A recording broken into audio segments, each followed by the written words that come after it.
Estamos entrando a la segunda hora, es tiempo de la entrevista. Le adelantaba yo cuando presentaba el programa a las 8 de la mañana del esfuerzo que se estaba haciendo por un grupo de ciudadanos, de ciudadanas, para darle vida a una nueva organización partidista, un nuevo partido político, pues, que se llama Somos México. En esta ocasión me da muchísimo gusto darle la bienvenida a Edmundo Jacobo Molina, al maestro Edmundo Jacobo, ex secretario técnico del Instituto Nacional Electoral, para platicar un poco sobre Somos México, pero además el maestro Jacobo va a estar la próxima semana aquí en Hermosillo. Ahorita podemos platicar también un poco sobre las fechas y sobre los eventos que va a tener. Maestro, le agradezco que nos tome esta llamada de teléfono. Buenos días, gusto en saludarlo. ¿Cómo está? Muy buen día, Jesús. El gusto es mío y con gusto de regresar a mi tierra. Yo nací en Hermosillo, Sonora. Justo. Mi familia es del Río de Sonora, tanto mi madre nació en Huepac, fíjate, y mi padre en Nacosari. Así que me une a Hermosillo y a Sonora, pues mi familia, ahí crecí. Y me da muchísimo gusto estar por allá este próximo jueves y viernes dando una serie de pláticas, Jesús. Usted nació aquí, maestro. Usted nació en Sonora. Así es, en la capital, en Hermosillo. En Hermosillo, sí. En Hermosillo, yo tenía Sonora. idea que era de Sonora. Yo tenía idea que era de Sonora, pero no estaba seguro ¿y hasta qué edad estuvo acá?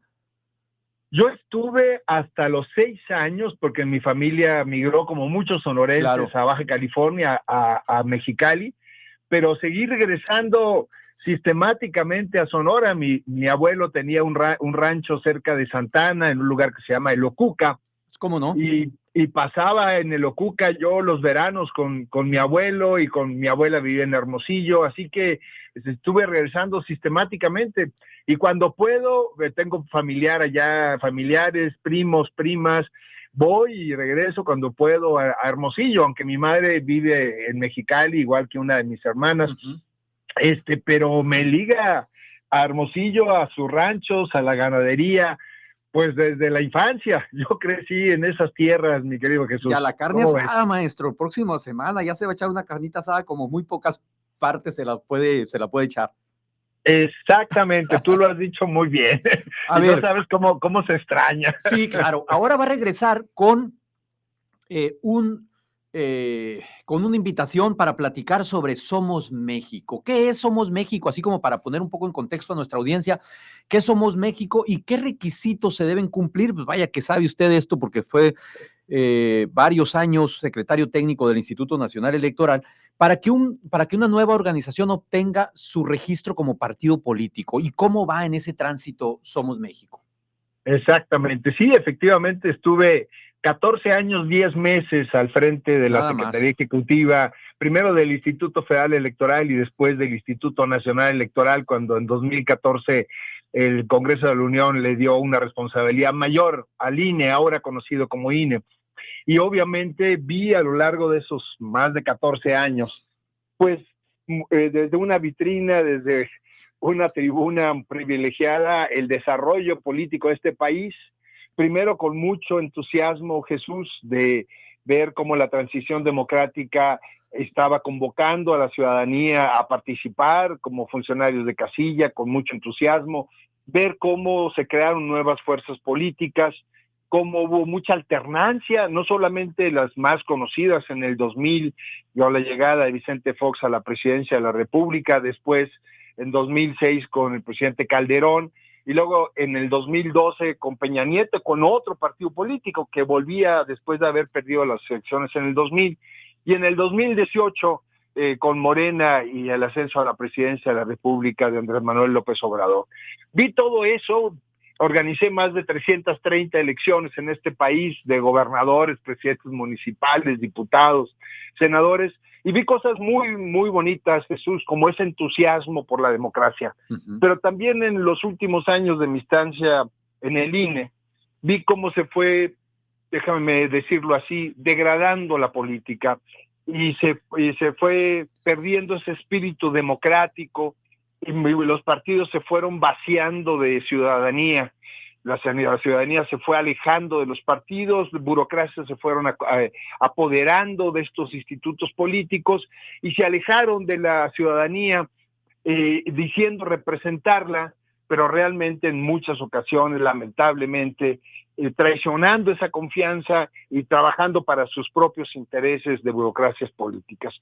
Eso me llevó en algún momento, hace ya 2 años, Jesús, dejar la Secretaría Ejecutiva del Instituto Nacional Electoral, uno de los mayores privilegios que he tenido en mi vida, porque pensé que lo que tantas cuestiones luchamos en nuestra generación por cambiar el sistema, por abrirlo, por permitir que la ciudadanía pudiera manifestarse con libertad, exponer sus problemas, resolver, hacer propuestas de solución, aspirar a gobernar, a ser representante, esa aspiración que se fue construyendo, insisto, a lo largo de los años, se fue debilitando.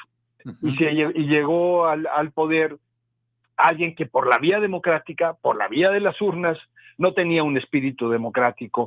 Y lo hemos visto a lo largo de estos 6 años, como esos espacios que se abrieron se han venido cerrando y ha llegado al poder una corriente política que, insisto, llegó por la vía democrática, pero no es demócrata y ha venido cerrando los espacios. ¿Qué tipo de electorado, maestro? Estoy conversando con el maestro del mundo Jacobo Molina. ¿Qué tipo de electorado piensa atraer Somos México en este contexto que nos está platicando, donde por un lado está la popularidad de Morena y por otro lado hay una crisis de los partidos tradicionales como el PAN y como el PRI? ¿Hacia dónde iría Somos México? ¿Dónde se ubicaría en ese espectro Somos México?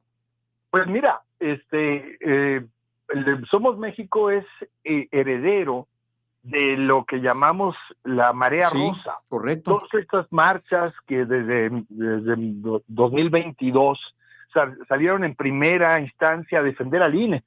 Justamente la ciudadanía se volcó a las calles en muchas ciudades del país, no solamente en la capital de la República, e incluso fuera del país, manifestando la inquietud de que, te acordarás, Andrés Manuel López Obrador quiso hacer una reforma para restringir la autonomía del Instituto Nacional Electoral y con esto debilitar a la propia democracia y la certeza en la organización de las elecciones, porque esa responsabilidad es del INE.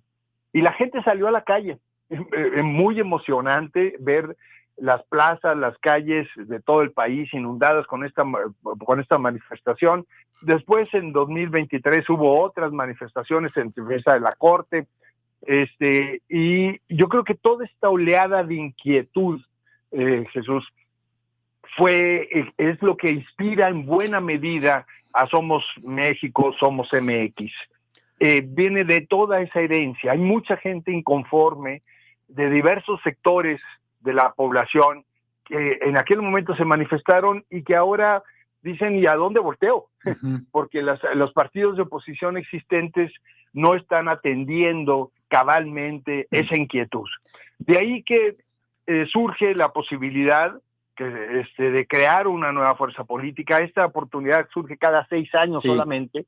Antes era cada 3, ahora es cada 6. La han puesto cada vez más difícil. Y yo nunca había militado en ningún partido político, y ahora tomé la decisión de que después de tantos años hay que defender la democracia, y es que me sumé a este esfuerzo. ¿Qué otras figuras visibles participan en Somos México, así como para que nuestra audiencia tenga también más elementos? ¿Quiénes son las cabezas, quiénes son los liderazgos que están impulsando este esfuerzo? Mira, empezando por Cecilia Soto, que sonorense también, que me va a acompañar jueves y viernes a diferentes pláticas allá en Hermosillo. Vamos a estar juntos atendiendo diferentes invitaciones.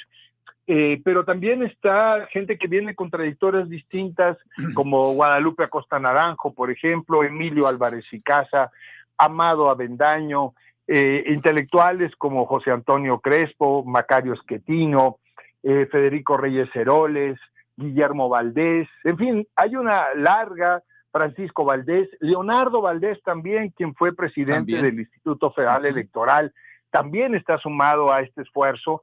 Es una larga lista de personajes, intelectuales, etcétera, pero lo que queremos no es hacer un partido en torno a estas figuras, sino que convocar a la ciudadanía que se apropie de esta opción política. Es que justamente eso le iba a preguntar, o sea, ¿cómo evitar?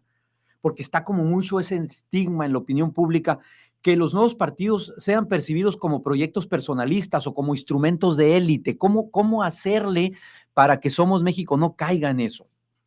Mira, ese es uno de los grandes cuestionamientos que tenemos. La política no pasa por su mejor momento. Es correcto. Ni en México ni en el mundo, igual que la democracia. Y lamentablemente es producto de malos gobiernos, Jesús. Hay que decirlo con toda claridad. Gobiernos que llegan por la vía democrática, sí, ofrecen muchas cosas y ya estando en el gobierno se olvidan de eso y repiten viejas prácticas de corrupción, nepotismo, etcétera, que ha hecho que la ciudadanía se vuelva muy escéptica y diga, bueno, los partidos no tienen remedio y ¿por qué sumarme yo a un nuevo esfuerzo? Justamente por eso, porque la manera de recuperar lo que nos es propio, el espacio público, es participando, no hay otra manera. Y al autoritarismo, yo siempre digo, se le combate con democracia. Y la manera de participar en un sistema democrático es organizándose a través de un partido político. ¿Cómo hacerlo? En primer lugar, se han definido en Somos México, Somos MX, reglas muy claras. La primera es, quien aspire a ser dirigente del partido no puede ser candidato a ningún puesto de elección popular. ¿Esto para qué? Para evitar que se use el partido como plataforma simplemente de tránsito a aspirar a un puesto de gobierno o un puesto de representación popular. O se es dirigente del partido y se respeta esa decisión, o se es candidato a algún puesto. Segundo, para aspirar a un puesto hay que ganárselo. No es a través de la burocracia de los partidos ascendiendo a la escala burocrática, sino es en elecciones primarias, consultando a la gente que se quiere representar en elecciones, consultándole quién es la mejor opción. Y también creemos que ese es un candado muy importante, porque los partidos se fueron cerrando y nomás lo que había que lograr era llegar al partido, ocupar un cargo dentro de él, y ahí en algún momento llegarás a ser presidente municipal o candidato a un gobierno o diputado, etcétera. Queremos romper eso para que la aceptación de un cargo, llegar a una candidatura, pase por una elección primaria, como se llama en otros países, y esto le dé legitimidad desde ahí a quien llegue a un cargo de representación por la vía de Somos México. Esto y otros candados como la amplia participación, comités municipales y demás, en donde hay que recuperar lo que la gente realmente piensa, lo que le preocupa a la gente. Y luego menospreciamos ese punto de vista, y cuando hay mucha sabiduría ahí de cuáles son los problemas reales, no los inventados y cómo se pueden solucionar. Obviamente esto hay que acompañarlo por gente muy técnicamente muy bien formada. Las sociedades contemporáneas, Jesús, tú lo sabes muy bien, se han vuelto muy complejas. Sin duda. Y hay que formar, y la educación aquí es una pieza clave en esta historia. Yo que estuve décadas como profesor universitario, te lo puedo contar. Sí, sin duda. Yo también tengo las nuevas generaciones muy bien técnicamente, muy bien formadas, para que con la opinión de la población que identifica sus problemas, que ha vivido no soluciones, sí encontremos juntos la manera de ir resolviendo los graves problemas que tiene el país. Y es lamentable el panorama que estamos viendo, los panoramas económicos que se nos vienen, no solamente los políticos, un presupuesto público muy deteriorado, y una apuesta que hizo Andrés Manuel López Obrador por resolver el problema de la pobreza a cargo de programas sociales, cuando creo que lo que tiene que hacerse es crear una sociedad de igualdad de oportunidades, donde se fortalezca la educación pública, los sistemas de salud que se han venido deteriorando de una manera muy importante, y sobre todo el tema de seguridad. ¿Cómo podemos construir un país libre, un país con oportunidades, un país en donde la inversión sea segura, si no tenemos el más mínimo cuestión de seguridad? Para no hablar del deterioro que en estos años se ha hecho sobre el Estado de Derecho en el país, y con la vecindad en 2 semanas de elecciones del Poder Judicial que antes de resolver el problema lo van a agravar. A ver, ahorita todo eso estamos pensando. Si gusta, ahorita le entramos un poquito a ese tema. Estoy conversando con el maestro Edmundo Jacobo. Forma parte de del impulso para crear este nuevo partido político que se llama Somos México. Maestro, hace un momento usted tocaba el tema de la transición a la democracia en México. Sobra decirle que es un asunto que a mí en lo personal me gusta bastante, me preocupa y me ha ocupado. Yo también me dedico a la docencia universitaria y me gustaría retomar el tema con usted. Fueron 35, 40 años, depende de dónde pongamos la fecha de inicio de este proceso de transición a la democracia, donde efectivamente se crearon reglas, se crearon instituciones, se inyectó confianza al electorado, que era el reto fundamental cuando se creó el IFE en 1990-91. Había que desterrar la confianza que había en el electorado en aquel tiempo. ¿Para qué íbamos a las urnas y siempre ganaba el mismo? Había que crear las normas que le dieran vida a esas instituciones, y a partir de ahí empezamos a ver cambios, empezamos a ver alternancias primero en lo municipal. Bueno, acá Guaymas fue un ejemplo de alternancias. Ganaba el PRI, ganaba el PAN, ganaba el PRD, hasta un consejo ciudadano, luego volvía a ganar otro partido político, etcétera, etcétera. Se empezó a tener alternancias importantes en las capitales de los estados, se empezó a tener contrapesos en los órganos de representación, en los congresos y demás. Y ahorita, ¿dónde estamos? La elección, si quiere ubicarla del 18 o si quiere ubicarla del 24, ¿qué ha significado para la transición a la democracia en México? ¿Ha significado un freno a ese proceso de transición o ha significado solamente una ralentización de ese proceso que ya llevábamos? Haces un muy buen recuento. Yo voy a empezar por esto último. Por eso estoy yo buscando nuevas opciones en Somos México, Somos MX. Ha significado estos últimos 6 años un retroceso muy importante.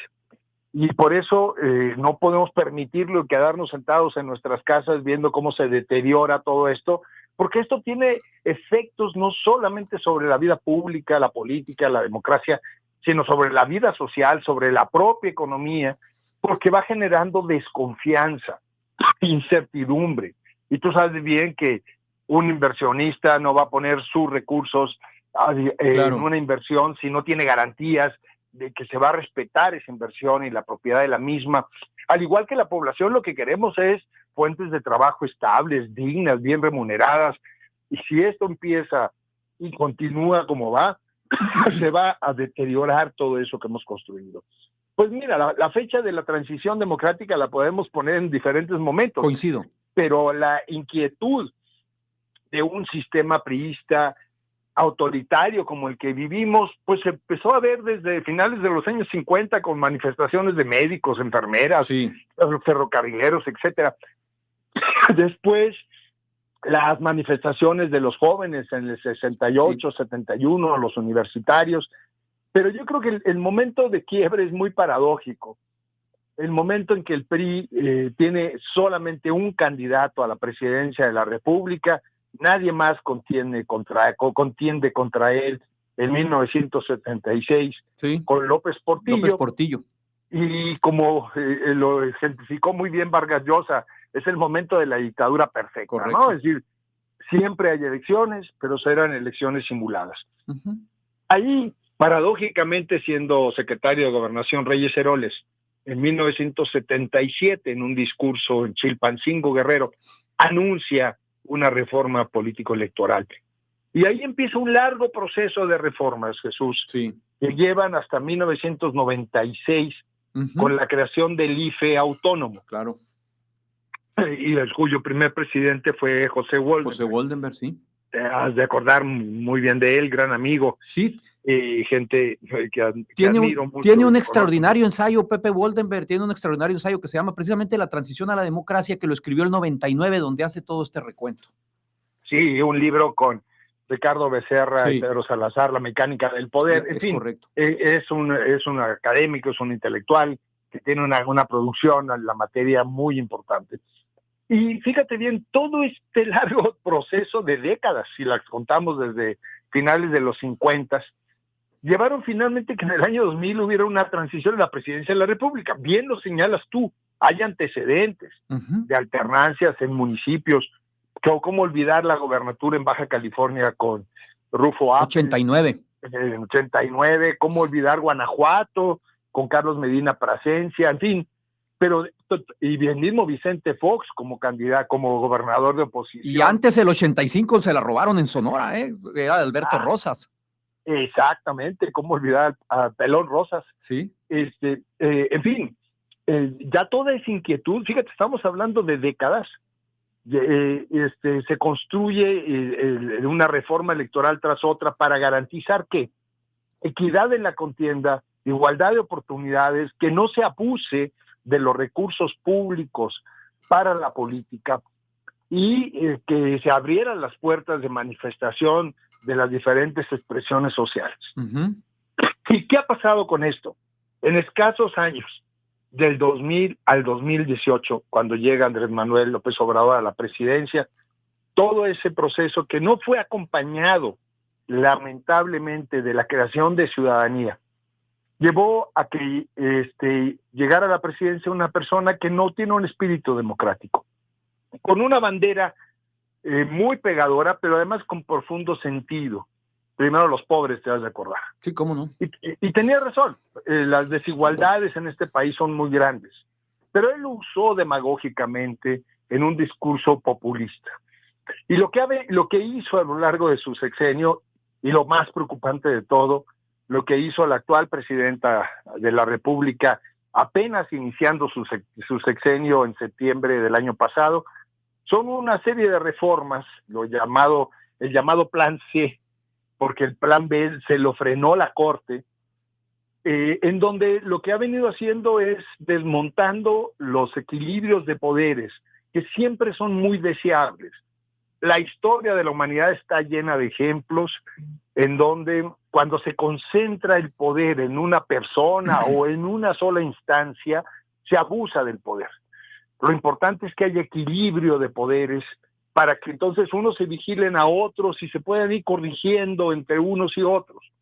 Y lo que ha venido pasando es que tanto Andrés López Obrador como Claudia Sheinbaum han venido desmantelando organismos autónomos que se crearon como instancias especializadas para dirimir casos particulares como el INAI, competencia económica, el IFT en telecomunicaciones, la Comisión Reguladora de Energía, etcétera, etcétera, etcétera, y se han venido o desapareciendo o desmantelando.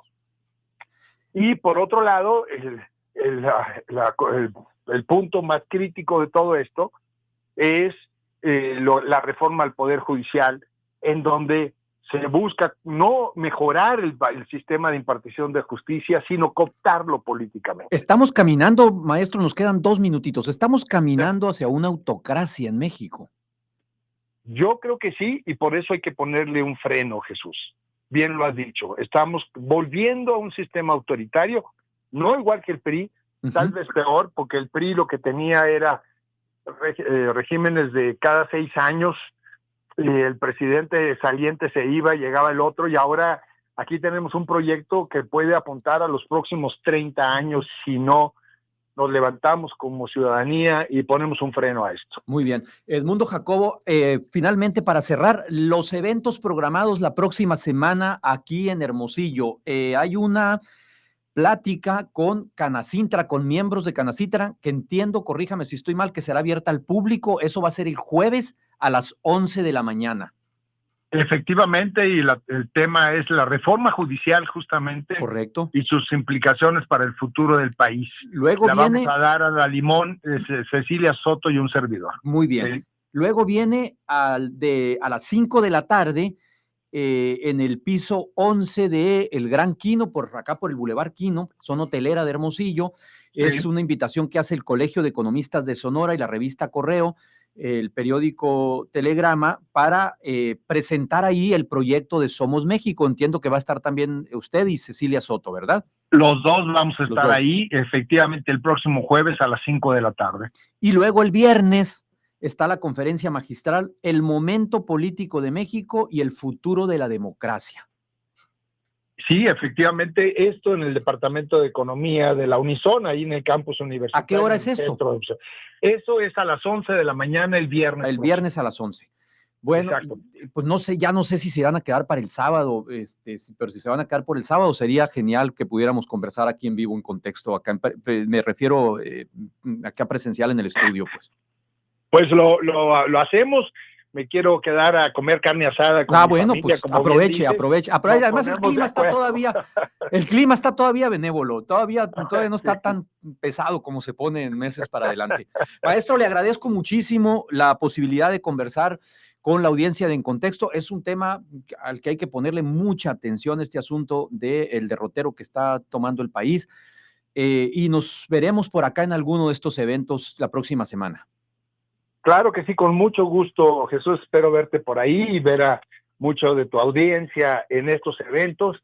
Con el gusto de platicar con ustedes, compartir preocupaciones y, sobre todo, dialogar, que eso nos hace mucha falta. ¿Lorenzo Córdoba no anda metido en esta organización o también? Lorenzo Córdoba es un gran amigo mío, en lo personal. Está en la ruta académica, sí. Muy pronto tomará un sabático, pero pronto lo vamos a ver por acá, vas a ver. Muy bien. Gracias, maestro. Le mando un abrazo. Que tenga buen fin de semana. Igualmente, que estén muy bien y un saludo a todos y nos vemos en Hermosillo jueves y viernes. Claro que sí.